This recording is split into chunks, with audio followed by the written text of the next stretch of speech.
नमो विष्णुपादाय कृष्णपिष्टाय भूतले श्रीमती कृतदासी अधिकारी इति नामिने। नमो विष्णुपादाय कृष्णपिष्टाय भूतले श्रीमते भक्ति वेदांत स्वामी इति नामिने। नमस्ते सरस्वती देवे गौरवाणी प्रचारिणे निर्विशेष शून्यवादी पाश्चात्य देशतारिणी। जय श्री कृष्ण चैतन्य प्रभु नित्यानंद श्री अद्वैत गदाधर श्रीवासादि गौर भक्त वृंद। ओम अज्ञानतिमिरान्धस्य ज्ञानाञ्जनशलाकया चक्षुरुन्मीलितं येन तस्मै श्रीगुरुवे नमः। श्रीचैतन्यमनोभीष्टं स्थापितं येन भूतले स्वयं रूपः कदा मह्यं ददाति स्वपदान्तिकम्। वन्देऽहं श्रीगुरो श्रीयुत्पत्कमलं श्रीगुरून् वैष्णवांश्च च श्रीरूपं साग्रजातं सगण रघुनाथन्वितं तं सजीवम् साद्वैतं सावधूतं परिजन सहितं श्री कृष्ण चैतन्य देवं श्री राधा कृष्ण पादान सगण ललिता श्री विशाखान्वितांश च। हे कृष्ण करुणा सिंधु दीन बंधु जगतपते गोपेश गोपिका कांत राधा कांत नमस्तुते। तप्त कांचन गौरांगी राधे वृंदावनेश्वरी वृषभानुसुते देवी प्रणमामि हरिप्रिये। वाञ्छाकल्पतरुभ्यश्च कृपा सिन्धुभ्यैव च पतितानां पावनेभ्यो वैष्णवेभ्यो नमो नमः। जय श्री कृष्ण चैतन्य प्रभु नित्यानंद श्री अद्वैत गदाधर श्रीवासादि गौर भक्तवृंद। हरे कृष्ण कृष्ण कृष्ण हरे हरे, हरे राम राम राम हरे हरे। हरे कृष्णा। आज के इस विशेष कार्यक्रम में जो कि गुरु महाराज जी ने बड़ी विशेष कृपा करके हमारे ऊपर गुरु शिष्य और दीक्षा पुस्तक लिखी है, उसको पढ़ने का अवसर हिचरेश श्यामानंद प्रभु जी और उनकी टीम के कारण से हम सबको मिलता है। पढ़कर इसको समझने का अवसर हमको मिलता है, तो उसमें मुझे ये सेवा दी गई है। तो मैं आप सबका आशीर्वाद चाहता हूँ कि मुझे यह सेवा जो दी गई है मैं इसको ठीक से कर पाऊं, और विशेष रूप से जो नए भक्त हैं उनको गुरु महाराज के प्रति और भगवान के प्रति श्रद्धा में और दृढ़ता आ सके। इसमें भी मेरा थोड़ा सा कंट्रीब्यूशन होगा तो पढ़कर बताने का होगा। उसके लिए मैं आप सबसे प्रार्थना करता हूं कि मुझे सामर्थ्य दे के मैं इसको कर सकता हूँ। गुरु महाराज जी की जय, प्रभुपाद जी की जय। कल के कार्यक्रम में हमारे अत्यंत वरिष्ठ भक्त हिचरेश प्राणवल्लभ प्रभु जी ने शिष्य के कर्तव्य और योग्यताओं के बारे में बताया था। सैद्धांतिक रूप से उन्होंने बताया था कि गुरु का हमें मनोभाव समझना चाहिए एक शिष्य के रूप में। दूसरा, स्निग्ध एवं सौम्यता हमारे व्यवहार में होनी चाहिए, अर्थात एक शिष्य को प्रत्येक समय सरल होना चाहिए। शिष्य को आज्ञाकारी होना चाहिए, यानी यदि वह गुरु की आज्ञा मान सकता है तभी वह शिष्यता स्वीकार कर सकता है। गुरु के मनोभाव को समझकर कार्य करना और गुरु की आज्ञा मानना ये लगभग एक से है। दोनों में अंतर केवल इतना सा ही है, गुरु की आज्ञा जो होती है वो प्रत्यक्षतः गुरु आज्ञा देते हैं शिष्य को, आप ये कीजिए या ये नहीं कीजिए। अनेक बार ऐसा होता है कि हमें गुरु के मनों की भावना को अवश्य जानना चाहिए। गुरु विशेष रूप से, जैसे हमारे गुरु बहुत दयालु और कृपालु हैं, बहुत सरल हैं और सदा ही ये चाहते हैं कि चलो थोड़ा बहुत रिलैक्स हो जाए, कोई बात नहीं है, पर मेरा शिष्य प्रसन्न रहना चाहिए। और तभी तो अनेक आदेशों को कई बार शिष्य नहीं मानते हैं तो गुरु को प्रताड़ना नहीं देते। ऐसा गुरु जो ज्यादातर आज्ञा देते ही नहीं है, अधिकांशतया शिष्य को क्या चाहिए, उनकी भावनाओं को समझना चाहिए। तो एक बार अगर शिष्य आज्ञाकारी शिष्य बन जाता है, समझ जाता है, तो उसको गुरु के साथ संपर्क रख के उनके भावों को समझने की कला का विकास करना चाहिए, और उस स्तर तक उठ जाए कि भावनाओं का आदान प्रदान ऐसा हो कि गुरु की शिष्य को आज्ञा देने से पहले शिष्य उसको काम को कर दिखाए। चेतक बन गया, निराला था। भौतिक जीवन से एक उदाहरण है, राणा प्रताप के घोड़े से जब पड़ गया हवा का पाला था। राणा प्रताप को बताने की आवश्यकता नहीं होती थी, राणा प्रताप के भावों से उनका घोड़ा चेतक समझ जाता था मुझे किधर जाना है और किधर नहीं जाना है। चेतक से भी प्रवीण होना चाहिए, शिष्य को आज्ञा मानते मानते उनके मनोभावों को समझकर उसी प्रकार से कार्य करने की अपना क्षमता और दक्षता को विस्तृत कर देना चाहिए, उन्नत कर देना चाहिए। अगला है चौथा, गुरु की पूर्णतया संतुष्टि और निष्कपटता। निष्कपटता मतलब किसी भी तरीके से कपट की भावना गुरु के प्रति भी और किसी के प्रति भी। जब हम और किसी के प्रति कपट की भावना को निराकरण कर देंगे, नहीं होगी, तो गुरु के प्रति भी नहीं होगी। और गुरु के प्रति नहीं है और आज मेरी कपट की भावना किसी और के प्रति है, तो निश्चित जानिए जैसे खेत में खरपतवार होती है ना, थोड़ी सी घास छोड़ दो तो पूरे खेत को चर लेती है, हम किसी दिन गुरु के साथ भी कपट कर पाएंगे। तो कपटपूर्ण व्यवहार अपने जीवन से बिल्कुल निकालना और गुरु के साथ तो किसी भी अवस्था में नहीं करना। और छठा और अंतिम गुण बताया है कृतज्ञता। गुरु ने अपनी शरण में लेना स्वीकार कर लिया, यही सर्वाधिक कारण है गुरु के प्रति कृतज्ञ होने का। और उसके पश्चात भी और उसके पहले भी हम देखते हैं गुरु हमारे पर कितनी अनुकंपा करते हैं। तो प्रत्येक अनुकंपा के लिए हमें गुरु के प्रति कृतज्ञ होना चाहिए। और कृतज्ञता का प्रदर्शन कैसे कर सकते हैं? अपने अन्य गुणों का विकास करके, उनके आदेशों को मानकर, उनके मनोभावों को जानकर, उनके प्रति जो भी कार्य करें उनकी संतुष्टि के लिए करके, कपटता न रखे, अपना सरल व्यवहार से गुरु के समक्ष प्रस्तुत होना और दूसरे जो हमारे गुरु भाई बहन उनके समक्ष प्रस्तुत होना और किसी के भी प्रति हमें ऐसा व्यवहार रखना। ऐसा करके हम दिखला सकते हैं गुरु को कि हम कृतज्ञ हैं आपके कि हमारे जीवन को आपने परिवर्तित कर दिया है। तो इन सारे गुणों को बहुत अच्छी व्याख्या हिजकिरेश प्राणवल्लभ प्रभु जी ने की।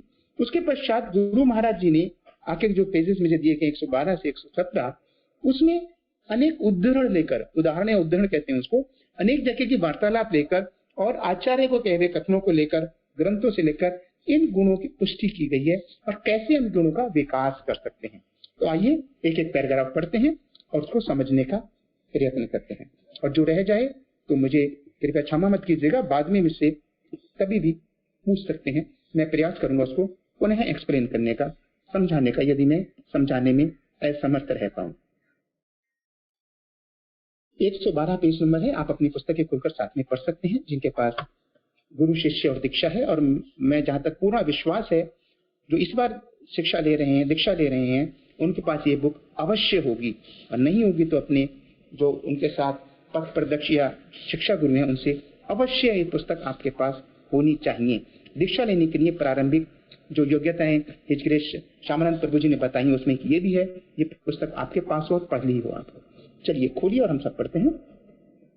यद्यपि प्रभुपाद ग्रस्त आश्रम में थे और उनके अनेक दायित्वों से घिरे हुए थे, परंतु उनके मस्तिष्क में अपने गुरु के निर्देश सदैव गूंजते रहते थे।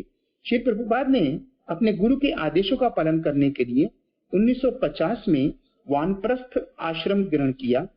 तत्पश्चात वृंदावन में राधा दामोदर मंदिर में रहते हुए मुख्य ग्रंथों का अनुवाद कार्य चलता रहा। 9 साल पश्चात उन्होंने संन्यास ग्रहण कर लिया। 69 यानी 69 वर्ष की आयु में अकेले मालवाहक कार्गो जहाज में यात्रा करके जब वे अमेरिका जा रहे थे, तब उन्होंने कहा, मैं तो बस अपने गुरु के आदेश का पालन कर रहा हूँ। प्रभुपाद ने अपने लक्ष्य को प्राप्त करने के लिए अपूर्व धैर्य और दृढ़ता का परिचय दिया। मात्र 40 रुपये, कुछ किताबें और दृढ़ निश्चय के साथ वे अपने गुरु के आदेश के पालन हेतु पाश्चात्य देश में अकेले ही निकल पड़े। उनके गुरु की कृपा ही थी कि 70 वर्ष की आयु में उन्होंने 12 वर्षों में ही वह कार्य कर दिया जो किसी साधारण मनुष्य के द्वारा संभव नहीं है। प्रभुपाद के उदाहरण से हमें यह शिक्षा लेनी चाहिए कि अपने गुरु की आज्ञा को अपने जीवन का परम लक्ष्य मानना चाहिए और दृढ़ संकल्प के साथ उसे पूरा करने का प्रयास करना चाहिए। बहुत महत्वपूर्ण बात है कि गुरु का आदेश किया। जो हमने देखा था कि जो तीसरी योग्यता बताई थी, आज्ञाकारी होना चाहिए। गुरु ने आदेश दिया श्री भक्ति सिद्धांत सरस्वती ठाकुर जी ने श्री प्रभुपाद जी को कि जब आपके पास धन हो तो पुस्तकें छपाइए और वितरित कीजिए, और आप क्योंकि अंग्रेजी का अच्छा ज्ञान रखते हैं तो जाइए विदेशों में जो पतित हैं उनका भी उद्धार कीजिए। और प्रभुपाद जी उसी उधेड़ गुण में लगे रहते थे कि मैं ऐसे कैसे करूं, क्योंकि संसाधन नहीं थे, पारिवारिक दायित्व थे। तो पहले वानप्रस्थ आश्रम उन्होंने 1950 में ग्रहण किया, और उसके पश्चात इतनी कठिन अवस्था में, यदि आपको जितना जल्दी आपको अवसर मिले तो प्रभुपाद लीलामृत पढ़िएगा। किस कठिन अवस्था में उन्होंने अमेरिका जाने की व्यवस्था की। रोना आ जाता है यदि हम उसमें डूबकर पढ़कर देखें तो। कोई धन नहीं है, कोई साधन नहीं है, बस कहीं से पता चला एक मालवाहक जहाज, शिप जो समुद्र में जाता है, 1 महीने से ज्यादा समय लेता है, और कब पहुंचेगा पता नहीं। उस समय टेक्नोलॉजी इतनी एडवांस नहीं थी। एक कंपनी के वो जहाज जाते हैं, संपर्क करके किसी के माध्यम से उनके पास गए, और वहां मिलने के लिए अधिकारी से सीढ़ियों पर बैठे रहते थे पूरे पूरे दिन। मिलवा दो, एक बार बात तो करवा दो। कोई उनको घास नहीं डालता था। उनका जो दृढ़ निश्चय, यहाँ पर जो गुरु महाराज जी कह रहे हैं, क्या चीज लेकर गए अपने साथ में। 69, 69, 70 वर्ष की आयु में 3 चीजें बताई। 40 रुपए के बराबर की विदेशी मुद्रा, कुछ पुस्तकें, श्रीमद् भागवतम जो उन्होंने पहला स्कंद किया था, और बाकी चीजें। और अपने साथ क्या ले गए, दृढ़ निश्चय कि मेरे गुरु ने आज्ञा दी है, ये मुझे ही करना है। गुरु डंडा मार के नहीं कह रहे थे, सामान्य तरीके से उन्होंने कहा। उनकी योग्यता देखी, उनकी दृढ़ता देखी, और ये देखा कि भगवान के इस कार्य को इस शिष्य में करने की योग्यता है। महत्वपूर्ण बात क्या है, हर एक गुरु को पता होता है कि मेरे शिष्य में, इस शिष्य में ये विशेष योग्यता है, और उस योग्यता से उसका प्रयोग करते हैं। इसलिए हमें गुरु के आदेशों को इफ और बट्स नहीं, ऐसा नहीं ये अच्छा है, वैसा नहीं वो अच्छा है, ऐसा करे बिना गुरु के ऊपर अगाध श्रद्धा और विश्वास करके आगे बढ़ना चाहिए। 40 रुपए के बराबर विदेशी मुद्रा जब इसमें बता रहे हैं गुरु महाराज जी, आप सोचिए, बात करें 1969 की, जो बहुत अधिक आयु के हैं मेरे से, और मुझे जो पहले पता चलता है दूसरों से और रिकॉर्ड से, 1969 यानी 1970 के आसपास में संभवतया घी, क्योंकि सब लोग घी प्रयोग करते हैं, जो आजकल 600 से 800 रुपए किलो के आसपास है, उस समय घी का रेट लगभग 10 रुपए किलो के आसपास था। पेट्रोल का रेट 10 रुपए के आसपास था, घी का शायद 20 रुपए के आसपास, जहां तक मेरे ख्याल है। आप लोग को पता हो तो बताइए। चलो पेट्रोल तो सबको पता होगा, उससे कितना हो गया आजकल, 80 रुपए हो गया। तो उनके पास 6 या 7 डॉलर थे, 400-500 रुपए के आसपास के बराबर के डॉलर थे। और आज की डेट में 500 रुपये अगर स्कूल की पिकनिक जाने के लिए बच्चे के हाथ में दो, शहरों में जहां पर बहुत ज्यादा खर्च करने की आवश्यकता नहीं है, सारी चीजें स्कूल वाले अरेंज करते हैं, तो बच्चे का मुंह बिगड़ जाता है। 500 क्या होगा, वो तो 2000 और 1000 रुपए लेकर अपने दूसरे बच्चे। वो समाज में, पूरे संसार में, पाश्चात्य में देशों में जाकर गुरु की आज्ञा का मानकर प्रचार करने के निकले थे, मात्र 40 रुपए के आसपास विदेशी मुद्रा लेकर। तो क्या था उनके पास, धन था, थोड़ी सी ही पुस्तकें थी, पुस्तकें भी सारी नहीं थी। इन 3 चीजों में सबसे महत्वपूर्ण क्या थी चीज, दृढ़ विश्वास। ये जो दृढ़ता है, गुरु महाराज जी बता रहे हैं यहाँ पर, जो दृढ़ता है, इस दृढ़ता से ही सारे विश्व पर प्रभुपाद जी ने विजय पाली। लाखों लोगों का उद्धार कर दिया, जो सभी उन कार्यों में व्यस्त थे जो सौभाग्य से भारत में सामान्यतया लोग नहीं करते हैं। उनका उद्धार किया, और हम जैसों का भी किया। हमारे पास साधन नहीं है भगवान की भक्ति करने के लिए, एक बहुत बड़ा अच्छा बहाना हो सकता है, पर साधनों के बिना भी दृढ़ इच्छा शक्ति है, भगवान की सेवा की जा सकती है, हम श्री प्रभुपाद जी के इस उदाहरण से समझ सकते हैं।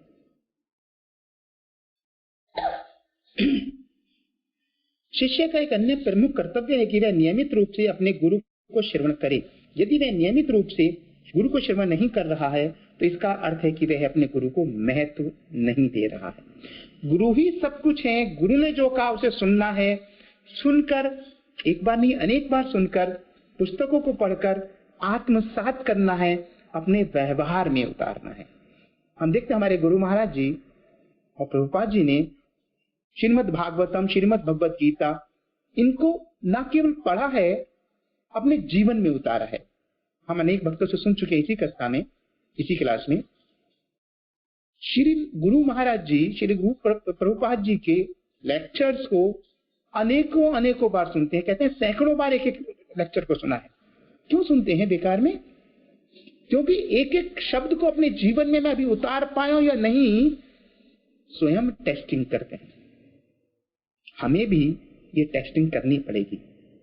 जो गुरु के वचन है हम अपने जीवन में उतार पाए या नहीं, और कैसे हो सकती है? जब हम उनको बार बार सुनेंगे। नवधा भक्ति का पहला ही आयाम है श्रवण करना। और क्या श्रवण करना? गुरु महाराज के वचन को श्रवण करना, प्रभुपाद जी के वचन श्रवण करना, और उन गुरु महाराज के अन्य वरिष्ठ शिष्यों का श्रवण करना जो कि उसी मार्ग पर चल रहे हैं। संबंध, अभिधेय और प्रयोजन का ज्ञान दिव्य ज्ञान कहलाता है, जो एक प्रामाणिक गुरु एक प्रामाणिक शिष्य को प्रदान करता है, जिसका दृढ़ता, श्रद्धा एवं प्रामाणिकता से पालन करने से शिष्य परम पद को प्राप्त होता है, अर्थात कृष्ण प्रेम को प्राप्त होता है। गुरु शिष्य को इस ज्ञान को देने के लिए सदैव तत्पर रहते हैं, और यही एक प्रामाणिक गुरु का सबसे महत्वपूर्ण उत्तरदायित्व है। उत्तरदायित्व किसका? गुरु का उत्तरदायित्व क्या है? अपने जो उन्होंने गुरु परंपरा से ज्ञान लिया है, उस गुरु परंपरा ज्ञान को आगे देना। और यह जब वो ज्ञान देता है, उस ज्ञान को शिष्य का कर्तव्य है कि दृढ़ता, श्रद्धा और प्रामाणिकता से पालन करे। जरा भी चूक हो गई, जैसे सावधानी हटी दुर्घटना घटी, और ये दुर्घटना हमारे साथ नहीं घटनी चाहिए, क्योंकि हमारे पास गुरु की ओर भगवान की कृपा हो गई है।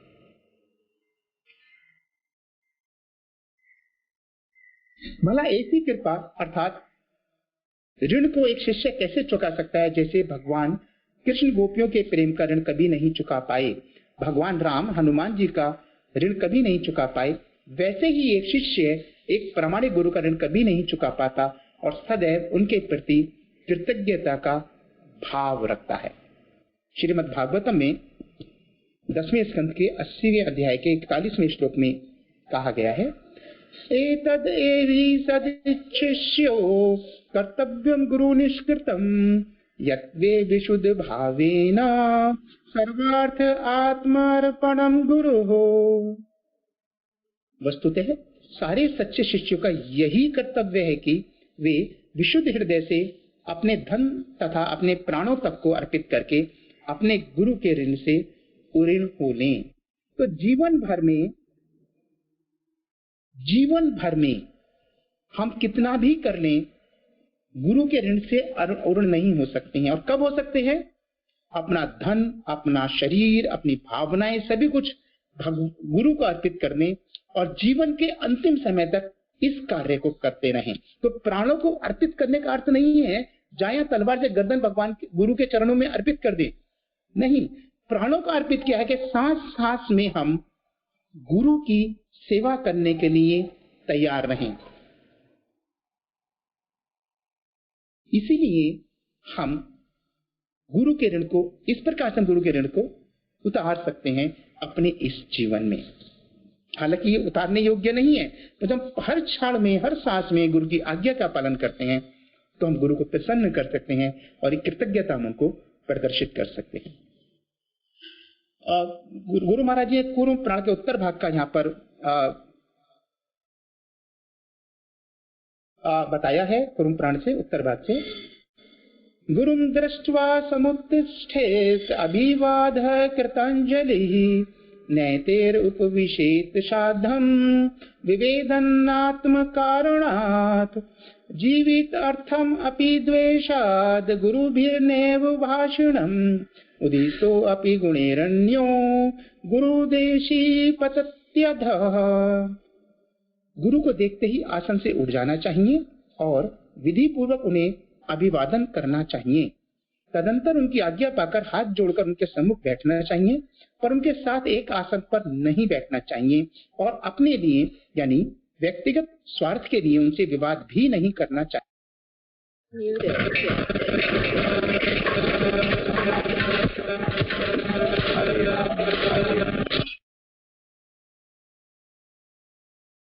प्राण धारण के लिए भी द्वेषवश गुरुजनों से विवाद ना करें। अन्य गुणों के विद्यमान रहने पर भी गुरु से द्वेष करने वाले का अद्य पतन होता है, अर्थात गुरुदेशी के सभी गुण व्यर्थ जाते हैं। गुरु से द्वेष करना, गुरु से समानता करना, गुरु से बराबरी करना, गुरु से कंपटीशन करना, प्रतिद्वंद्विता करना, गुरु को छोटा समझना, गुरु की कुछ बातों को छोटा छोटा समझना, ये सब बातें गुरु का अपमान करती है, यही काफी नहीं है। ये सारी बातें हमारे जीवन के सारे उद्देश्यों को नष्ट कर देती हैं। हमारे जीवन में अब तक अर्जित किए गए सारे भक्ति में कार्यों को नष्ट कर देती हैं, हमारी सारी प्रगति को समाप्त कर देती हैं। भक्त के प्रति किए गए अपराध, वैष्णव अपराध, हम 10 वैष्णव अपराध समझते हैं। भक्त के प्रति किए गए, वैष्णव के प्रति किए गए अपराध से हमारी भक्ति लता बेल नष्ट भ्रष्ट हो जाती है। तो फिर गुरु के बारे में तो क्या कहा जाए। गुरु जो कि भक्तों के शिरोमणि हैं, यदि ऐसे के प्रति कोई अपराध किया जाए, उनके प्रति द्वेष किया जाए, तो फिर कहां हम रहेंगे। यहां पर बोला है प्राण धारण के लिए भी, एक शब्द आया है जीवितार्थम अपि। यदि कोई किसी कारण हमारे प्राण संकट में आ जाए और प्राण बचाने का केवल एक ही तरीका है कि हम अपने गुरु से द्वेष कर सकें, उनसे विवाद कर सकें, ताकि हमारा जीवन बच जाए। तभी भी, अर्थात दो चीजें, दो ऑप्शंस हमारे पास हैं, दो विकल्प हैं। या तो हम प्राण बचाएं और प्रभु से, गुरु से द्वेष करें, या हम प्राणों की बलि दे दें पर गुरु से द्वेष ना करें। तो प्राणों से भी अधिक महत्वपूर्ण ये पॉइंट है जो पूर्ण प्राण का यहाँ पर गुरु महाराज जी ने बताया है। इसी प्रकार से पद्म पुराण से बता रहे हैं, नास्ये निर्मलस्यन्नं पादुकोपानः आक्रमे दासनं चास्य शायादीन वा कदाचन। गुरु की निर्माल्य वस्तुएं, उनकी शैया, पादुकाएं तथा जूते पर कभी पैर ना रखें, उनके आसन पर भी ना चढ़ें और ना तो गुरु की छाया को भी लांघें। कितना महत्वपूर्ण है। सम्मान देने के लिए केवल शब्दों से नहीं, व्यवहारों से भी। और व्यवहार के समय भी गुरु मुझे देख रहा है तो अच्छा व्यवहार करेंगे, नहीं देख रहा है तो कोई बात नहीं है। जैसे कहते हैं माता को प्रसन्न करना है तो उसके सामने उससे बच्चे को प्रेम करो, उसे कुछ भेंट दो, उसकी तारीफ करो, प्रशंसा करो, और उसके पीछे तो 2 चपत लगा दो तब भी कोई बात नहीं है। ऐसी बात नहीं है। गुरु मुझे देख रहे हैं, नहीं देख रहे हैं, परंतु उनके प्रति सम्मान का जो हमारा भावना है उसका प्रदर्शन चलता रहना चाहिए। तो गुरु आगे जा रहे हैं, पीछे उनकी छाया, तो उनकी छाया से भी बचकर जाना है, क्योंकि जैसे गुरु और चित्र में कोई अंतर नहीं है गुरु के, उसी प्रकार से गुरु और गुरु की छाया में कोई अंतर नहीं है, उनकी छाया को भी लांघना नहीं चाहिए। गुरु महाराज आगे बताते हैं, श्री हरि भक्ति विलास में मंत्र मुक्तावली से उद्धृत है, विशुद्ध कुलोत्पन्न, श्रीमान, विनीत, प्रियदर्शन, सत्यवादी, पवित्र चरित्र, महाबुद्धि संपन्न, दंभ वर्जित, काम क्रोध परित्यागी, गुरु पाद पद्म में भक्तिमान, देवता प्रवण यानी देवताओं की तरह से उदार, काय वाक्य मन के द्वारा अहर्निश देवता भक्ति परायण, रोग शून्य, अशेष पातक वर्जित यानी जिसके सारे पाप नहीं है, उसने पापों को अपने जीवन से वर्जित कर रखा है, श्रद्धालु, द्विज देव पितृ पुरुषों के नित्य अर्चन में रत, युवक, संयत इंद्रियां और करुणावान इत्यादि लक्षणों से अंकुलित व्यक्ति ही दीक्षित होने का अधिकारी है। कौन व्यक्ति दीक्षा प्राप्त कर सकता है, उसके गुण बताएं हरिभक्ति विलास में। और एक और गुण इसमें युवक। तो आप कहेंगे यहां पर तो बोला है युवक ही दीक्षा प्राप्त कर सकता है, शिष्यता ग्रहण कर सकता है। युवक का अर्थ क्या है यहाँ पर? जैसे कि श्रील प्रभुपाद जी 69-70 वर्ष की आयु में एक युवा की तरह से युद्ध के मैदान में, एक युद्ध माया के विरुद्ध, और माया भी कौन सी? घोर माया, जिसे कहते हैं घोर नरक। ऐसी घोर माया के जंगल में चले गए एक युवक की भांति, जो 20, 25, 30 साल का युवक नहीं कर सकता, 70 साल के युवक ने वो कर दिखाया। ऐसी युवा शक्ति मन में होनी चाहिए, दृढ़ता होनी चाहिए युवक की तरह से भगवान के प्रति और गुरु के प्रति, और अपने जीवन को, इसी जीवन को भगवान के प्रति समर्पित करने की। तो ऐसा व्यक्ति शिष्य बनने के योग्य है। हरिनाम चिंतामणि के अध्याय 6 में आया है, अग्रे गुरु पूजा परे कृष्ण पूजन, गुरुदेव श्री कृष्ण प्रसाद समर्पण, गुरु आज्ञा लय कृष्ण पूजे वे यतने, श्री गुरु स्मरिया कृष्ण बलिवे बदने। सबसे पहले गुरु पूजा करनी चाहिए, उसके पश्चात श्री कृष्ण की पूजा करनी चाहिए। गुरु पूजा के समय गुरुदेव को श्री कृष्ण का प्रसाद अर्पण करना चाहिए, अर्थात पूजा के समय तो पहले गुरु पूजन करें तथा गुरु जी से अनुमति लेकर श्री राधा कृष्ण जी की पूजा करें। परंतु भोग लगाते समय पहले लोग भगवान श्री राधा जी को, राधा कृष्ण जी को अर्पित करें, तत्पश्चात उनका प्रसाद श्री गुरुदेव को अर्पित करें। गुरुदेव से आज्ञा लेकर बड़े यत्न के साथ श्री कृष्ण की पूजा करें तथा श्री गुरुदेव को स्मरण रखते हुए मुख से भगवत नाम का कीर्तन करें। कोई कंफ्यूजन नहीं है, सारा दूर कर दिया है। पर हरि नाम चिंतामणि में पहले गुरु की पूजा करनी है, गुरु को प्रणाम करना है, और उसके पश्चात भगवान की पूजा करनी है। और इसके उलट जब भगवान को भोग अर्पित करना है, पहले गुरु को नहीं, पहले भगवान को अर्पित करना है। क्यों?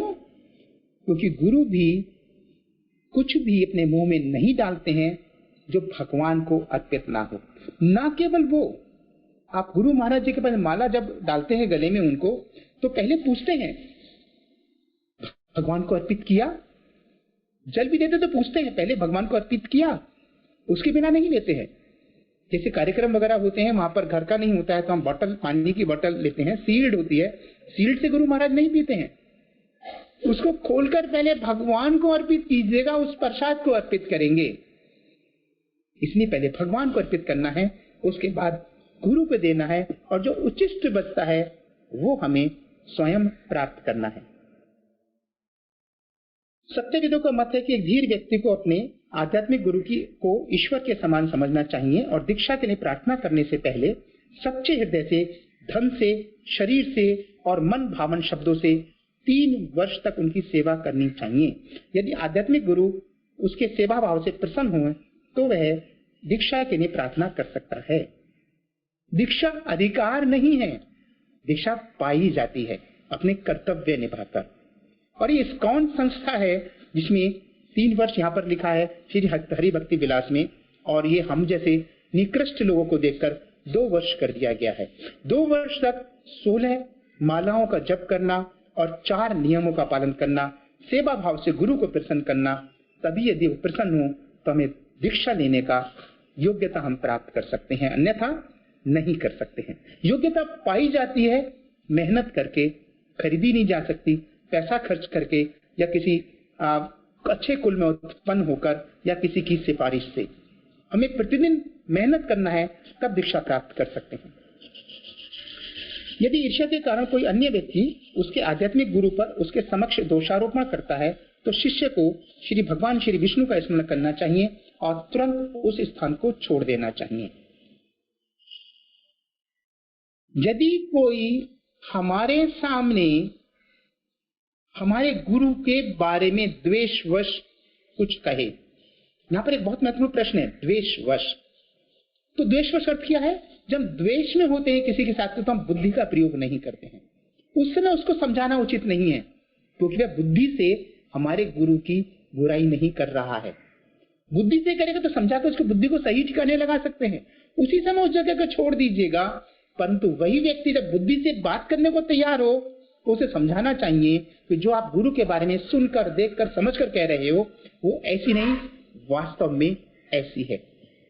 अनर्गल पिलराव का जवाब नहीं देना है, पर जो तर्क सही तर्क कर सकता है, कुतर्क नहीं, उससे बात करके उनकी जो बुद्धि है उसको सही रास्ते पर लाने का एक बार पर अवश्य प्रयास करना चाहिए।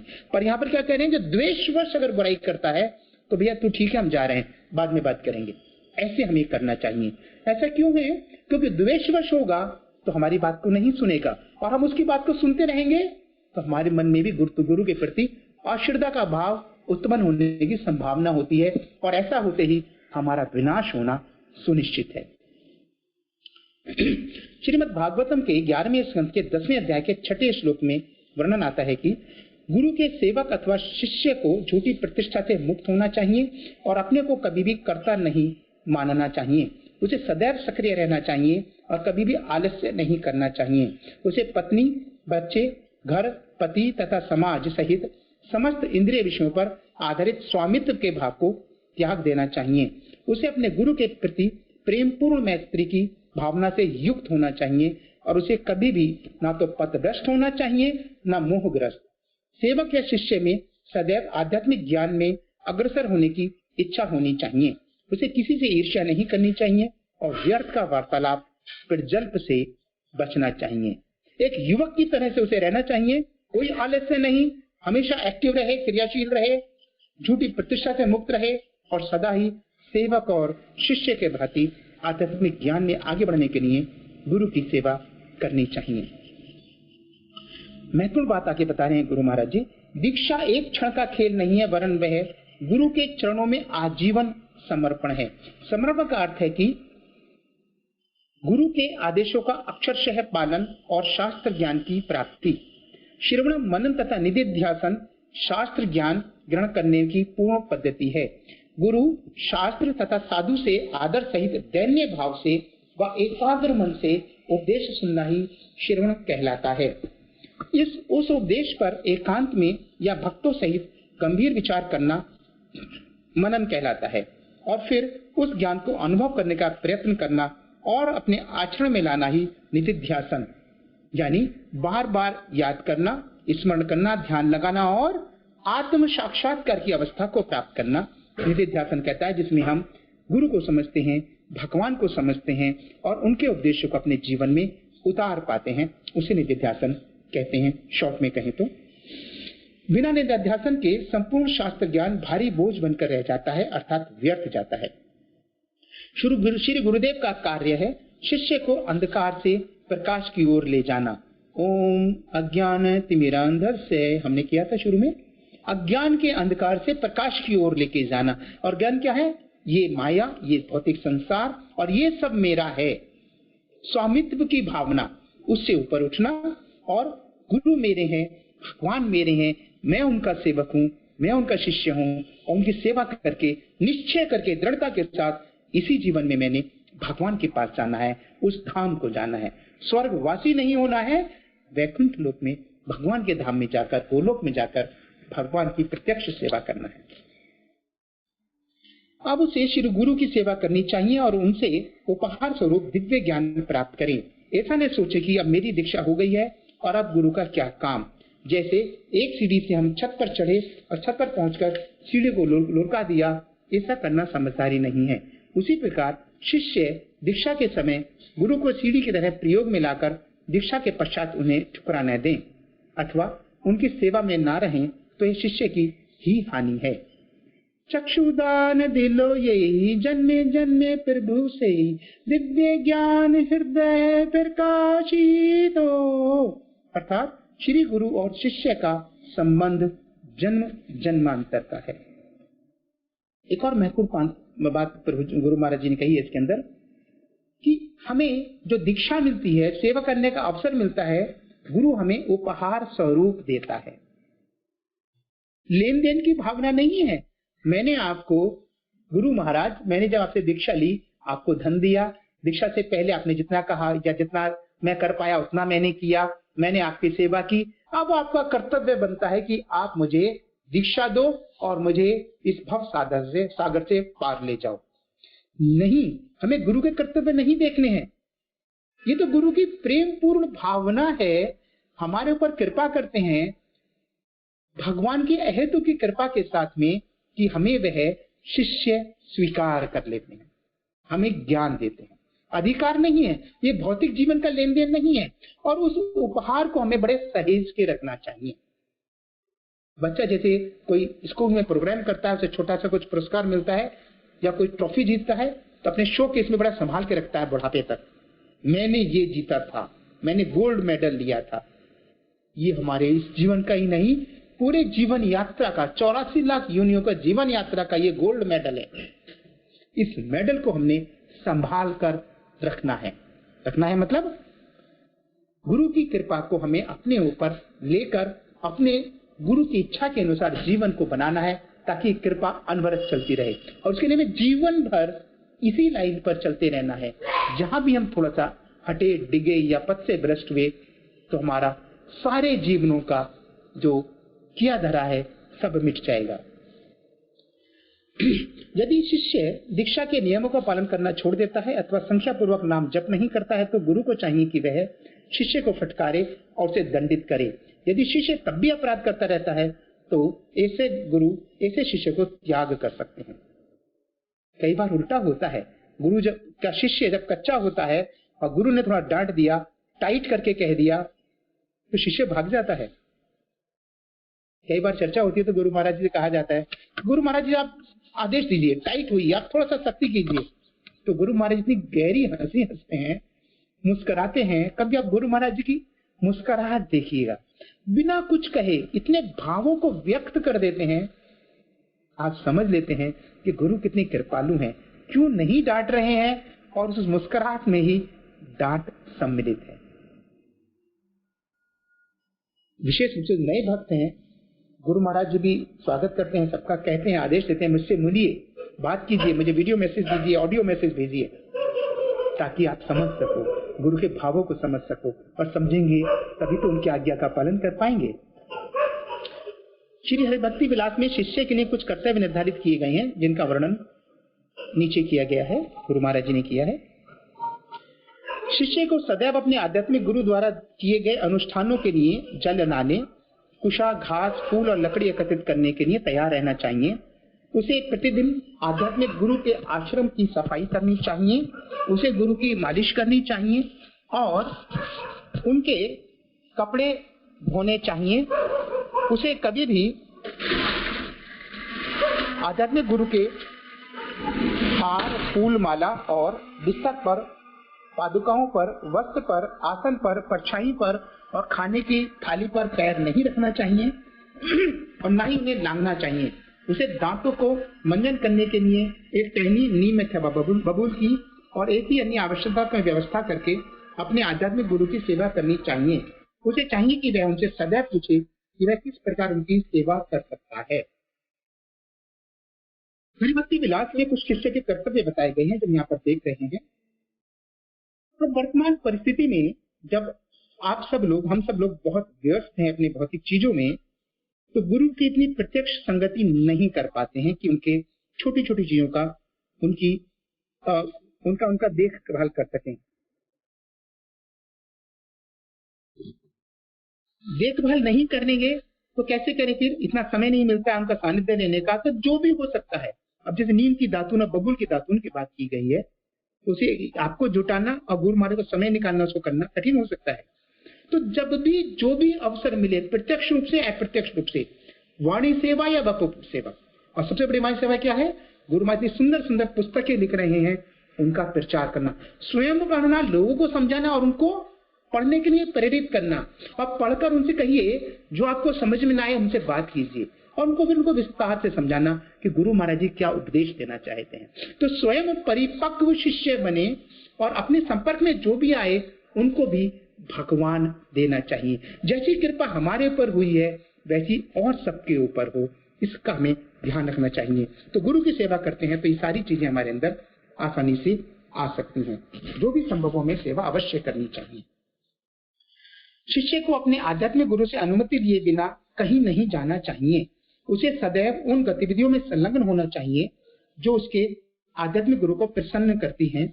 उसे कभी भी आध्यात्मिक गुरु की उपस्थिति में अपने पैरों को उनकी ओर करके नहीं बैठना चाहिए। उनकी उपस्थिति में शिष्य को जमाई नहीं लेनी चाहिए, जोर से हंसना नहीं चाहिए, जोर से बोलना नहीं चाहिए, अपनी गर्दन को कपड़े से नहीं ढकना चाहिए तथा अंगुलियों से चुटकी नहीं बजानी चाहिए। होते ना कुछ लोग कटकट कटकट करते रहते हैं, वैसे भी हेल्थ की दृष्टिकोण से उंगलियों को कटकटाना, हाथों को मोड़ना ये आवश्यक ही नहीं है, उचित नहीं है। पर गुरु के सामने सब क्या दर्शाता है? पैरों को उनकी ओर करना, हंसना, जोर से बोलना, गर्दन कपड़े से ढकना, चुटकियां बजाना, उंगलियां करना, क्या लगता है इनसे कुछ गुरु को असर पड़ता है? उनको तो नहीं पड़ता। पर क्या प्रदर्शित करता है? यह प्रदर्शित करता है कि मेरा मन कहीं और लग रहा है, मैं बोर हो रहा हूं गुरु के सामने बैठकर। गुरु जो बोल रहे हैं मैं एक कान से सुन के दूसरी कान में निकाल रहा हूं, मेरा कोई इंटरेस्ट नहीं है सब बातों में, क्या गुरु बोल रहे हैं। हालांकि हमारी भावना ऐसी नहीं हो सकती है। ये कम्युनिकेशन का जो हम सॉफ्ट स्किल्स में पढ़ाते हैं, ट्रेनिंग प्रोग्राम्स जब मैं करता हूँ गवर्नमेंट ऑफिसर्स और दूसरे लोगों के लिए, तो सॉफ्ट स्किल्स होती हैं, उसमें कम्युनिकेशन होता है। कम्युनिकेशन होता है नॉन वर्बल, हम कैसे संवाद करते हैं दूसरों के साथ, बोलकर या लिखकर। उसके लिए संवाद का तरीका होता है हम अपने प्रदर्शन से, अपने कार्य करनों से, अपने चेहरे के भावों से, अपने हाथों से, अपनी कुछ कुछ क्रियाओं से क्या प्रदर्शित करते हैं। जब हम ये सब करते हैं, पैर फैला के बैठना, जमाई लेना, उंगलियों को चटकाना, किसी कपड़े को बार बार ऐसा करना, पेन को खोलना बंद करना, कागज को पलटना पलटना, ये सब ये दर्शाते हैं I am not interested in you, I am not interested in whatever you are saying, leave it यार, बंद करो। ये हमें लगता है अरे बंद करो भाई, बहुत हो गया, हम नहीं सुनना चाहते हैं अब। हालांकि हम ऐसा नहीं कहना चाहते हैं, पर हमारे गुरु बहुत समझदार और समझ जाते हैं शिष्य का मन नहीं है बात सुनने में। और अगर उन्होंने ऐसा समझ लिया, हम दुर्भाग्यशाली हैं। जो वचन हम सुन रहे हैं, जो हम ज्ञान प्राप्त कर रहे हैं गुरु के समक्ष बैठकर, और कुछ नहीं बोल रहे, उनको अगर देख भी रहे हैं तो जो ऑरा है उनका, जो उनका प्रभाव मंडल है, जो उनका सानिध्य का हमें सुख मिल रहा है, उससे हम वंचित रह जाएंगे। अपने पैरों पर कुल्हाड़ी मारने के समान है इस प्रकार का अपमानजनक व्यवहार अनजाने में भी करना। तो जब भी गुरु का सानिध्य हो, बड़ी उत्तप्तता के साथ में, जोश, उमंग और उत्साह के साथ में गुरु के चरणों में, गुरु के आंखों में, गुरु के चेहरे में, गुरु के ओर देखते हुए उनकी बातों को सुनना चाहिए। एक टक लगाकर गुरु के ऊपर ही पूरा ध्यान रखना चाहिए। शिष्य को आध्यात्मिक गुरु के बच्चों, पत्नी और मित्रों को भी उतना ही सम्मान और सेवा प्रदान करना चाहिए जितनी वह अपने आध्यात्मिक गुरु को देता है। एक शिष्य को अपने आध्यात्मिक गुरु के बेटे की मालिश, उसके पैर धोने या उसे स्नान नहीं कराना चाहिए तथा उसके उच्चिष्ट को भी ग्रहण नहीं करना चाहिए। यदि आध्यात्मिक गुरु की पत्नी उसी वर्ण से है तो उसे आध्यात्मिक गुरु के समान सम्मान दिया जाना चाहिए। यदि ऐसा नहीं है तो उन्हें केवल स्थान से खड़े होकर अभिवादन करके सम्मान दिया जाना चाहिए।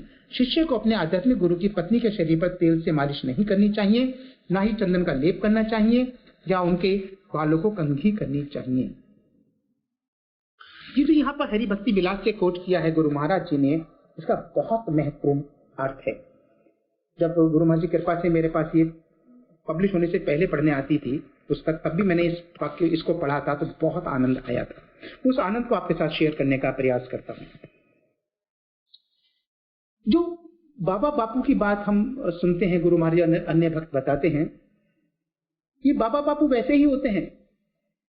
एक गुरु है, उनके पूरा परिवार गुरु बन जाता है। गुरु के बाद बच्चा गुरु, गुरु के बाद बच्चा गुरु, या पत्नी को गुरु मान लेते हैं, पति को गुरु मान लेते हैं। नहीं, यदि गुरु की पत्नी भी उसी परंपरा से है, गुरु धारण किए हुए हैं उन्होंने और उन्हीं सभी नियमों का पालन करते हैं, वही ज्ञान प्राप्त किया है उन्होंने और वही आपको दे रहे हैं, तब उन्हें गुरु के समान उनकी सेवा शुश्रूषा करना चाहिए। और उनके बच्चों को तो बिल्कुल भी नहीं, उनका उच्चिष्ट भी नहीं खाना चाहिए। अरे गुरु के पुत्र हैं, पुत्री हैं, बहू हैं, ये सब है, उनका भी झूठा खाने हम ठीक हो जाएंगे। लेकिन यदि वो वैष्णव है, भक्त है, परंपरा में है, शिष्य हैं, तो जैसे दूसरे वैष्णवों का उचिष्ट खाने में प्रसन्नता अनुभव करते हैं तो खा सकते हैं। तो उनकी योग्यता ये नहीं कि वो गुरु से संबंधित हैं। अब उनकी योग्यता क्या हो गई? वो वैष्णव हैं, भक्त हैं, तो श्रेष्ठ भक्त का, वरिष्ठ भक्त का उचिष्ट खाना उचित होता है। पर जो भक्त नहीं है, वैष्णव नहीं, चाहे वो गुरु का पत्नी हो, गुरु के बच्चे हों, गुरु के परिवार के सदस्य हों, उनका भी उचिष्ट नहीं खाना चाहिए। बहुत ध्यान रखने वाली बात है। ये ध्यान रखेंगे तो हम जो समाज में उल्टे सीधे गुरु हैं, गुरु घंटाल हैं और उनकी जो गुरु घंटाल मंडली है, उनसे आसानी से बच सकते हैं। शिष्य को अपने आध्यात्मिक गुरु के बिस्तर, जूते, वस्त्र, स्नान का जल या छाया पर पैर नहीं रखना चाहिए और ना ही उसे लांघना चाहिए। उसे आध्यात्मिक गुरु के वाहन का उपयोग नहीं करना चाहिए। कुछ लोग कई बार प्रयास करते हैं गुरु के गाड़ी में बैठ जाएं, गुरु के आश्रम में टिक जाएं, गुरु से कुछ सुविधा प्राप्त करने। वहां नहीं, सब सुविधा की बात है। हम गुरु को सुविधा प्रदान कर रहे हैं, गुरु से सुविधा क्या ले रहे हैं?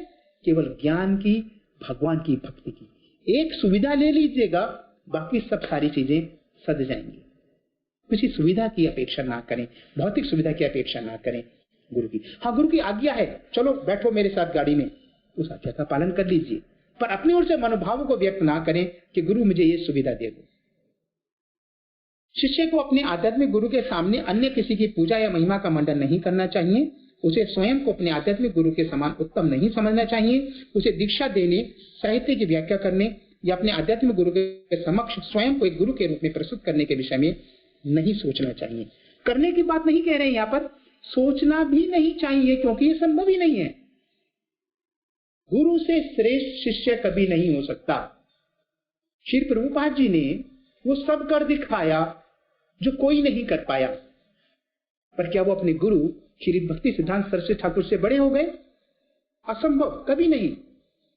गुरु के आदेश से ही उन्होंने ये सब कर दिखाया और सदा वो गुरु से और भगवान से प्रार्थना करते रहे कि देखो मेरे अंदर अहंकार ना आ जाए, मैं ये ना समझू सब कुछ मैं कर रहा हूं।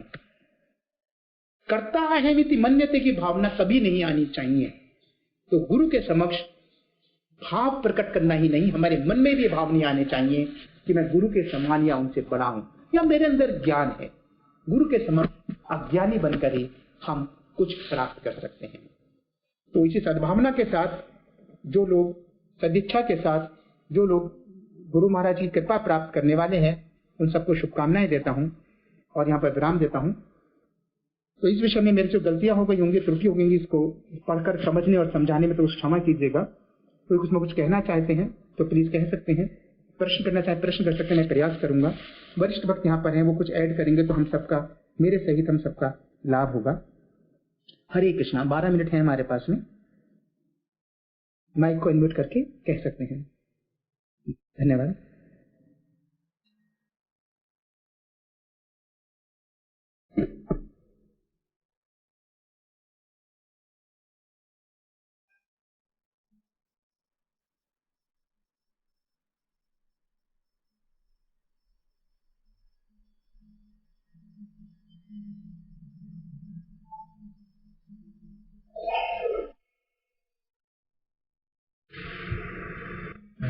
हरे कृष्णा प्रभु जी, धन्यवाद प्रणाम। हरे कृष्णा प्रभु जी। हरे कृष्णा, दंडवत प्रणाम। पहले माता जी कहें क्या कह रहे हैं? माता जी की जी, माता जी कह रही थी पहले एक बार, वो शायद प्रीति गर्ग माता जी और फिर श्याम सिंह प्रभु जी, फिर बाबा प्रभु जी। जी माता जी कहिए। ये आपने भी प्रभु जी, आपने जो ये बताया था ना कि प्रभु जो गुरु जी जो होते हैं, तो गुरु जी के पहले पहले भगवान को अर्पित करना चाहिए, फिर गुरु जी को, फिर खुद। तो किसी चीज को भी देते समय उनको 3 निश्चय करनी चाहिए, या उनको पहले रख के फिर भगवान को रख के फिर गुरु को दे के, कैसे उसको दोबारा समझा दीजिए। देखिए, भगवान का जो हमारा ऑल्टर या वेदी होती है, उसमें भगवान होते हैं प्रथम सीढ़ी पर, उसके बाद में गुरु परंपरा होती है और गुरु महाराज और प्रभुपाद जी होते हैं। उस वेदी में, ऑल्टर में हम सारा भोग एक साथ रखते हैं, भगवान को अर्पित करते हैं और वहीं पर हमारे गुरु उसको ग्रहण कर लेते हैं भगवान के पश्चात। और उसके बाद में, समय के बाद, जो सामान्यतः 10 मिनट के आसपास का समय भोग लगाने का होता है भगवान का और उसके पश्चात गुरु का, हम ऑल्टर से ले लेते हैं प्रसाद को। फिर प्रसाद हम अपने परिवार के साथ में और दूसरों को बांटकर उसे ग्रहण कर सकते हैं। अलग से लगाने की आवश्यकता नहीं है। ऑल्टर में आपके गुरु अवश्य होने चाहिए। हरे कृष्णा माता जी। हरे कृष्णा प्रभु जी, एक बात और कि सरस्वती देवी सर्वाणी प्रकारिणी निर्विशेषम पुण्यवती पाश्चात्य स्थाने पे है। एक इसमें एक और मंत्र आता है, नमो महाबादनाय कृष्ण प्रेम प्रदाय थे, कृष्ण चैतन्य श्री गौरीतेश्वरी नमे। श्री गौरीतेश्वरी नमे का अर्थ क्या है? देखिए, पूरा श्लोक सारे आपके पास है तो ठीक है, मैं ऐसा करता हूँ कि जो नित्यम भागवतम सेवा और ऑफिशियल ग्रुप में पूरा ये मंत्र एक बार डलवा देते हैं ताकि सभी को लाभ हो जाए। आपने बताया गौरतिश्वे नमो नमः, पूरा मंत्र। हाँ, दोबारा से बताइए लाइन को, कौन सी लाइन कह रहे थे आप? नमो महाबादनाय कृष्ण प्रेम प्रदाय थे, कृष्ण चैतन्य नमो गौरीतेश्वरी नमो नमः। हाँ, या जो गौर भगवान है चैतन्य महाप्रभु, उनको गौर भगवान कहते हैं क्योंकि वो गोरे और स्वर्ण के उसमें आए थे, राधा रानी के रूप में, मतलब उसमें रंग में त्वचा में लेकर आए थे, तो गौर भगवान को कहते हैं। गौरव नमो नमः, हे गौर भगवान मैं आपको प्रणाम करता हूँ। गौरव नमो नमः का अर्थ यह है। तो हम ऐसे करते हैं, दोनों ग्रुप में अर्थ सहित इसको मैं प्रार्थना करूंगा, डलवाने का प्रयास करूंगा। हरे कृष्णा माता जी, सभी का उसमें लाभ। हरे कृष्णा प्रभु जी। जी प्रभु जी बताइए। हरे कृष्णा प्रभु जी, दंडवत प्रणाम। जी प्रभु जी, आज हम दूसरे मोबाइल से मतलब ये क्लास कर रहे हैं तो हमारा अटेंडेंस चढ़ जाएगा ना? जी हो जाएगा, हो जाएगा। आपका नाम आ गया है, उसको नाम पे चढ़ता है। आपका नाम श्याम सिंह भी है ना? हाँ हाँ हाँ जी प्रभु जी, हो जाएगा। ठीक है प्रभु जी, हरे कृष्णा दंडवत। प्रभु जी सूर्यकांत त्रिपाठी प्रभु जी कुछ कह रहे हैं?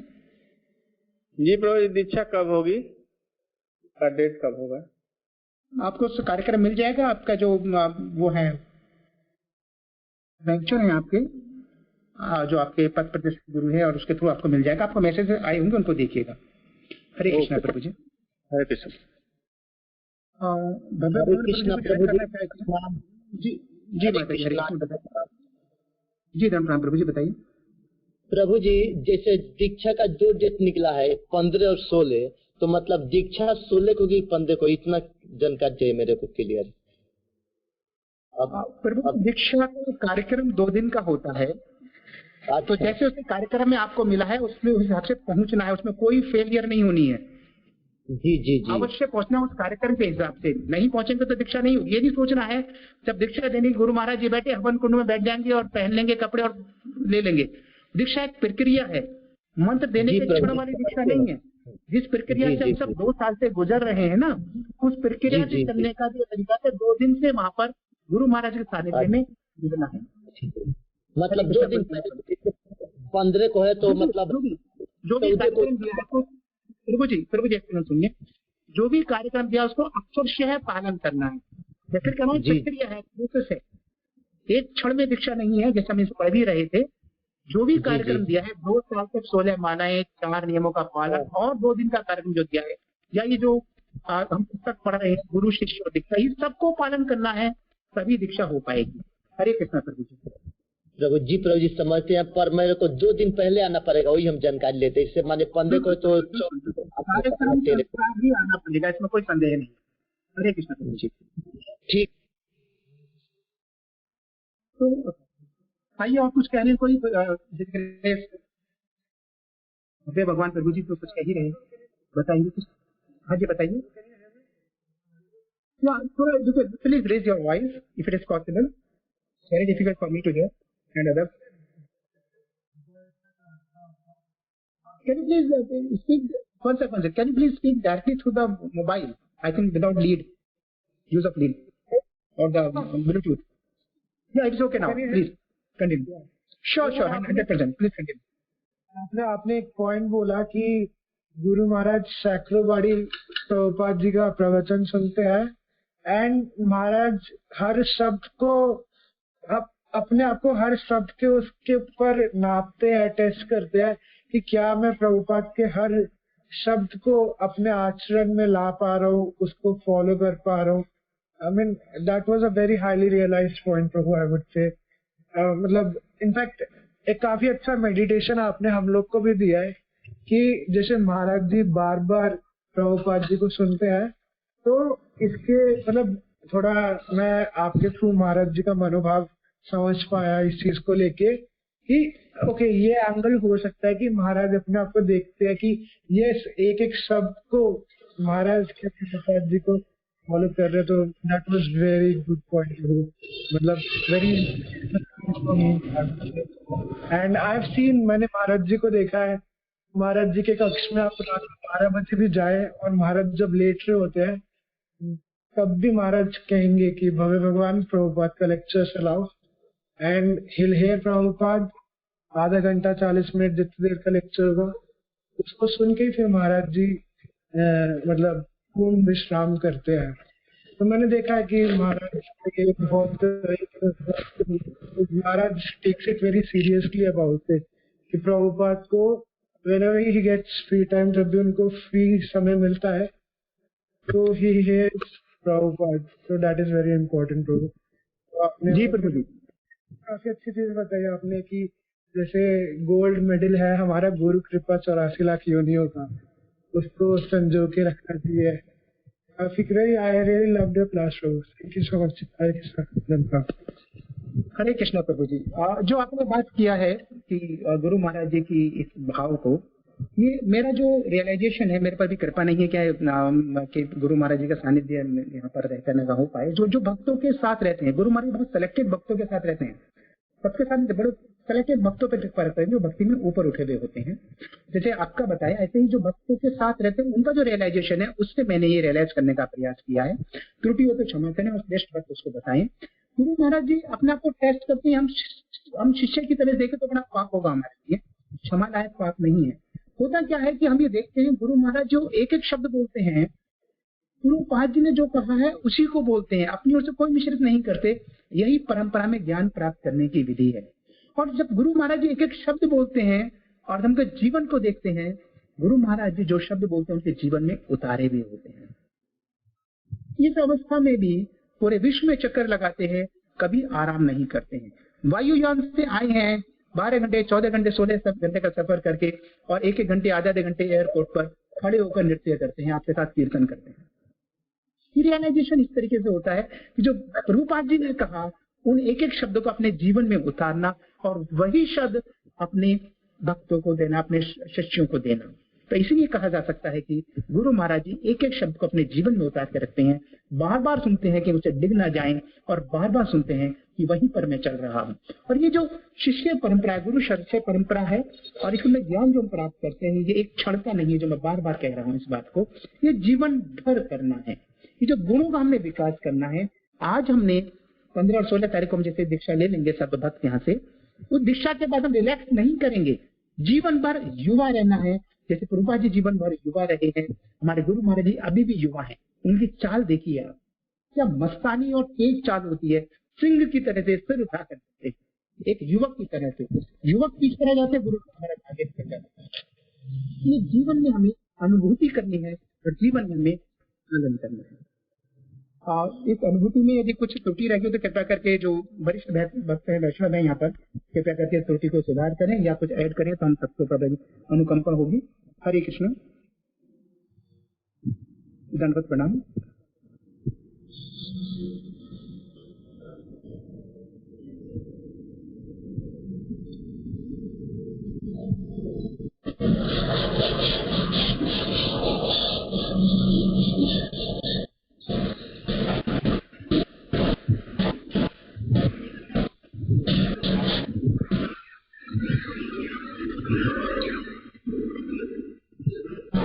हरे कृष्णा। अनिता सिंगल माता जी का अनम्यूट है, सौरभ प्रभु जी का अनम्यूट है, पर पता नहीं चल रहा है, कुछ आवाज नहीं आ रही है। बोल रहे हैं तो दोबारा बोलिए, समय पूरा हो रहा है, जल्दी से बोलिए। चलिए, गलती से अनम्यूट हो गया होगा। चलिए ठीक है, तो यदि अनुमति हो तो आप कार्यक्रम विराम दें ताकि नित्यम भागवतम सेवा समय से प्रारंभ हो सके। हरे कृष्णा प्रभु, धन्यवाद प्रणाम। धन्यवाद प्रणाम प्रभु, धन्यवाद प्रणाम। हरे कृष्णा, धन्यवाद रमन प्रभु। तो आप एक दो सूचनाएं, एक तो व्यास पूजा है 2 अक्टूबर नोएडा टेम्पल में, तो सब लोग को भाग लेना है। जो लोग इस बार दीक्षा लेने, उन लोगों तो जरूर लेना है। एक तो ये है। दूसरे, हम लोगों ने बताया था जो आप सबों को, ये गुरु महाराज के साथ आपकी पर्सनल एसोसिएशन होनी चाहिए। आप अपने मैसेज कीजिए, आप बात करने की प्रयास कीजिए, कैसे भी करके आपने महाराज के साथ आपने संपर्क बनाइए। जैसे महाराज को लगे जे इनको हम जानते हैं, दीक्षा के दिन आपको बोले इनको तो हमने देखे ही नहीं और आप जानते नहीं, बड़ी शर्मिंदगी होगी आपके लिए भी। मानो कि आपकी दीक्षा गुरु जो आपको दीक्षा दे रहे हैं उनके साथ आपकी कोई कनेक्ट ही नहीं है, कोई संपर्क नहीं है, तो ये आपके तरफ से कमी है, ना कि गुरु महाराज की तरफ से कमी होगी। वो तो कृपालु हैं जो आपको दीक्षा दे रहे हैं। ऐसे तो दीक्षा मिलने वाला नहीं होता, मानो कि आपको जानते ही नहीं है वो, और आपके साथ कोई बातचीत नहीं है, आदान प्रदान नहीं है, किस प्रकार की शिष्य आप हो और किस प्रकार की आपकी भावनाएं हैं, क्या आप करना चाहते हो दीक्षा के बाद, क्यों लेना चाहते हो, वो सब कुछ जानते नहीं है। और आप दीक्षा के दिन बैठ गए जाके, और आपको माला देते समय गुरु महाराज आपके तरफ देखेंगे, कहेंगे मैंने तो देखा ही नहीं, आपको कभी जानता ही नहीं। इतने लोगों के सामने ये बात बोल दें तो आपके लिए बड़ी शर्मिंदगी होगी, मैंने आपकी। तो इसीलिए आप सबसे अनुरोध है, जो लोग दीक्षा लेने वाले हैं, आपके पास समय थोड़ा सा बचा है, बहुत कम समय है, तो इसी में से आपको संपर्क बनाने, आप क्या करेंगे आप देखिए। आप वृंदावन जाके मिलिए, दिल्ली में मिलिए, आप वॉइस मैसेज दीजिए, कैसे भी करके कनेक्ट कीजिए अपने को। सिर्फ मेंटर के साथ आपकी कनेक्शन सफिशिएंट नहीं है, आपकी पथ प्रदर्शक गुरु और आपकी शिक्षा गुरु और आपको जो भी हाथ पकड़ के भक्ति में लाए, वो सक्षम नहीं होंगे आपके अपने भक्ति में प्रगति कराने में। दीक्षा गुरु की एक बहुत बड़ी अवदान है और उसको आपने नकार नहीं सकते, किसी भी तरह से उसको भरपाई नहीं कर पाएंगे। तो आप सबसे अनुरोध है, आप गुरु महाराज के साथ प्रत्यक्ष संपर्क करने के लिए प्रयास कीजिए, और आपके फोटो भेजिए, आपके वॉइस मैसेज छोड़िए, कैसे भी करके आप कनेक्ट खोजिए अपने महाराज के साथ।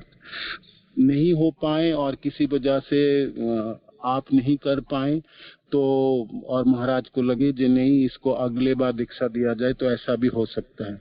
आप सब कुछ पूरा करने के बाद भी आपकी दीक्षा इस बार ना भी हो सकता है। एक ही कारण होगी, जो आपको महाराज जानते ही नहीं है, आपके साथ कोई आदान प्रदान नहीं है, आप उनके साथ कोई एसोसिएशन नहीं किए, तो इस कारण की वजह से आपकी दीक्षा अगले साल तक टाल दिया जा सकता है। तो इसलिए आप सबसे अनुरोध कर रहा हूँ, आपके ऊपर है, आप कैसे कनेक्ट करेंगे। बेशक आपके मेंटर आप कनेक्शन नहीं होने दिया गुरु महाराज से, तो आपके मेंटर की गलती होगी, और वो आप मेंटर को भी पकड़िए, जो भाई मेरे को महाराज के साथ क्यों नहीं कनेक्ट करने दे रहे हो और क्या कारण है। सपोज आपके मेंटर आपके रास्ते में बाधा है, तो ये आपकी गलती होगी, आपको महाराज के साथ प्रत्यक्ष कनेक्शन करने की जरूरत है, और अवश्य जरूरत है, क्योंकि वही आपको जीवन में आपकी प्रगति कराने में सक्षमता प्रदान करेंगे। गुरु की आपने बारे में सुन रहे हैं, इतने क्लासेस सुने और भी सुनेंगे। जिस व्यक्ति ने आपको ये सब देने वाले हैं उनके साथ आपकी संपर्क है ही नहीं, कोई आदान प्रदान नहीं है, तो फिर कहाँ से लाएंगे आप, कैसे करेंगे। आप सोचेंगे दीक्षा ले लूंगा और फिर उनके साथ कोई आदान प्रदान नहीं होंगे, मैं पहले भी नहीं जानता था, बाद में भी नहीं जानूंगा, मेरे लिए मेरी मेंटर काफी, आपकी मेंटर काफी नहीं है। मेंटर आपके गुरु नहीं है, मेंटर आपके हाथ पकड़ के आपको भक्ति में दायरे में लाने में सहायता करे। वो आपके शिक्षा गुरु भी नहीं है, वो आपके पथ प्रदर्शक गुरु हैं। शिक्षा गुरु तो सिर्फ प्रभुपाद हैं, और दीक्षा गुरु आपके गुरु महाराज हैं जिससे आप दीक्षित होंगे। तो ये चीज आप बहुत मैंने पहले से आप बड़ी क्लियर रखिए इस पॉइंट को। दीक्षा गुरु की जो चीजें हैं वो दूसरे द्वारा प्राप्ति कभी भी नहीं होगी, कभी भी नहीं होगी। तो आप सबों से मेरा विनम्र निवेदन है, गुरु महाराज के साथ प्रत्यक्ष संपर्क, आदान प्रदान, उनके साथ बातचीत, और क्या सेवा करेंगे आप दीक्षा लेने के बाद उनकी, वो सब बात भी कीजिए। एक पर्सनल रेपो जो संपर्क है, एक व्यक्तिगत, वो बनाइए उनके साथ। ये आपके ऊपर है, ओनर्स आपके ऊपर है, ये दायित्व कर्तव्य आपकी है, ना कि आपकी मेंटरों की, ना और किसी को है। आपको आगे बढ़ के ये इस चीजों को निभानी है, ठीक है। तो आपसे निवेदन है, ये अवश्य कीजिए। नहीं कर पाएंगे और गुरु महाराज को लगे आपके लिस्ट में जी इस कैंडिडेट को तो मैं बिल्कुल नहीं जानता हूँ, इनको आगे 1 साल तक रोक दिया जाए क्योंकि मेरे साथ आदान प्रदान करे, तो इसीलिए इस एक कारण की वजह से आपकी दीक्षा 1 साल तक टला जा सकता है। तो आपसे मैंने पहले भी रिक्वेस्ट किया, मैंने मैसेज भी डाला हूँ और आज भी रिक्वेस्ट कर रहा हूँ, ये काम आप खुद कीजिए, आप मेंटर्स के ऊपर निर्भर ना कीजिए, आप खुद व्यक्तिगत प्रयास करके अपने दीक्षा गुरु के साथ संपर्क बनाने के लिए प्रयास कीजिए। ठीक है, हरे कृष्ण। हरे कृष्ण प्रभु जी, दंडवत प्रणाम। धन्यवाद माता जी। प्रभु जी प्रभु जी, आप मैसेज कैसे या मतलब फोटो भेजने के लिए कैसे भेजा जा सकता है? मैंने प्रभु जी की गुरु महाराज की देखिए, जो आई है वो गुरु महाराज टेलीग्राम में है, टेलीग्राम में अवेलेबल। आप वॉइस मैसेज भेज सकते हैं, आप अपने फोटो भेज के आप लिख सकते हैं जो मेरा ये नाम है, मैं महाराज इस बार दीक्षा लेने जा रहा हूँ, आप आपके चरणाश्रित हो रहा हूँ, मेरे प्रति दया कीजिए और कुछ आशीर्वाद दीजिए। ऐसे करके जैसे एक व्यक्ति के साथ कैसे लिंक करेंगे, कैसे आदान प्रदान करेंगे, वो आपको सीखनी चाहिए। आप अपने मेंटर के साथ कैसे आदान प्रदान करते हैं, ऐसे ही अपने दीक्षा गुरु के साथ आदान प्रदान करने का प्रयास करेंगे। नहीं, टेलीग्राम में मुझे मिले नहीं, मैंने टेलीग्राम नहीं कैसे महाराज के नहीं महाराज के नंबर आपके पास है? महाराज का नंबर नहीं है वैसे। मैं तो फिर आप किसके अंडर में? नहीं, आपके किसके अंडर में, कौन है आपके मेंटर? अब तक आपको महाराज के नंबर ही पता नहीं।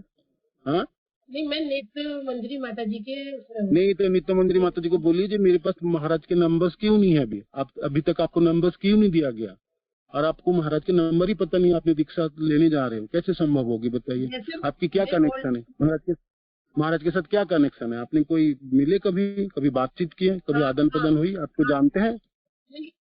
ऐसे नहीं, आदान प्रदान भी नहीं हुआ। जैसा मैं ऑल्टर में जाती हूँ तो वहाँ पे प्रभु नहीं, तो फिर मिलने वाला नहीं है, फिर दीक्षा मिलने वाला नहीं है इस बार आपने गारंटी रहो, इस बार आपको दीक्षा नहीं मिलने वाला। आप कुछ भी कर लीजिए। नहीं, सपोज आज महाराज को नहीं जानते हैं और नहीं आदान प्रदान करते हैं तो नहीं मिलने वाला।